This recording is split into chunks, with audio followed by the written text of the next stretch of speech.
पहले इन सॉरी बोलवाए, उसके बाद अमित शाह जी मिले।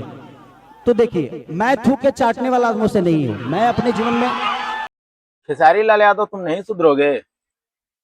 जब देखो तब गंद बकते हुए नजर आते हो और सामने मिलने पे बड़े भैया करते हो। अभी खेसारी लाल यादव का एक इंटरव्यू वायरल हो रहा है, जिसमें पवन सिंह को वो कुत्ते की तरह ट्रीट करते हुए नजर आ रहे हैं, कुत्ते की तरह बोलते हुए नजर आ रहे हैं। एक इंटरव्यू वाले ने उनसे ये सवाल किया कि पवन सिंह उपेंद्र कुशवाहा से मिल गए तो वो इस पे ये बोलते हैं हम कुत्ता नहीं है जो थूक के चाटने जाए। इस तरह के बयान देते हुए नजर आ रहे हैं पवन सिंह के बारे में।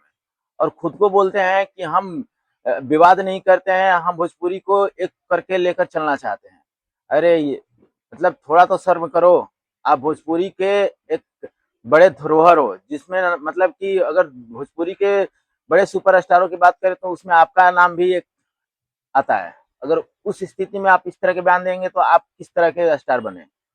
आप किस तरह के भाई सुपरस्टार, किस तरह के मतलब कि आपका स्टारडम ही नहीं दिख रहा है स्टार वाला। अगर कोई छोटा स्टार, कोई छोटा सिंगर, कोई छोटा एक्टर इस तरह के बात करे और वो विवादों से उसका पहचान बने, चार लोग देखने लगे, तो समझ में आता है कि चल भाई उसका छोटा क्रिएटर है, आगे बढ़ने के लिए कुछ किया जाता है। आप ऑलरेडी आगे बढ़ चुके हैं और उस वक्त आप इस तरह के बयान दे तो ये कतई शोभनीय नहीं है। बाकी आप लोग को क्या लगता है कि खेसारी लाल यादव यहाँ पे सही है या गलत है? आप लोग कमेंट बॉक्स में अपना राय जरूर दें। मिलते हैं तब तक के लिए नेक्स्ट वीडियो में।